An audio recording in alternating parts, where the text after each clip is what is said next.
soit le domaine, que ce soit le domaine professionnel, le domaine personnel, sentimental, les études, le sport, on voit très souvent des personnes arriver en cabinet qui se retrouvent totalement bloquées dans leur vie parce qu'elles ont vécu un ou plusieurs échecs au niveau de leur passé.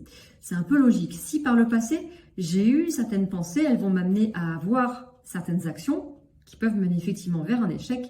L'échec va m'amener à vivre certaines émotions, de l'humiliation, de la souffrance, autre chose encore. Et évidemment, elles vont m'amener à avoir toujours le même système de pensée. Et au final, je tourne toujours en rond.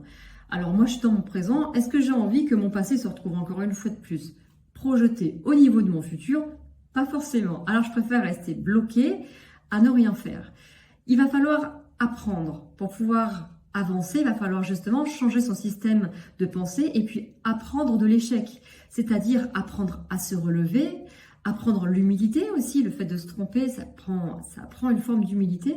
Et puis s'adapter. Ça s'est passé comme ça. Qu'est-ce que je peux faire de différent pour pouvoir arriver à un autre résultat? On n'apprend rien en étant dans le déni. Il faut absolument pouvoir comprendre en quoi, moi, j'ai été aussi à un moment donné acteur de ce résultat-là. C'est pas forcément que de la faute de l'ex au niveau sentimental, c'est pas forcément que de la faute de l'arbitre, par exemple, pour un match de foot ou autre. C'est important de pouvoir se recentrer sur quel rôle moi j'ai eu à un moment donné pour pouvoir faire les choses différemment. Il faut donc apprendre à se tromper, apprendre à se planter. On a le droit de se tromper. J'ai le droit de me tromper et j'ai même la liberté de le faire. C'est une vraie liberté de pouvoir essayer et de pouvoir se tromper.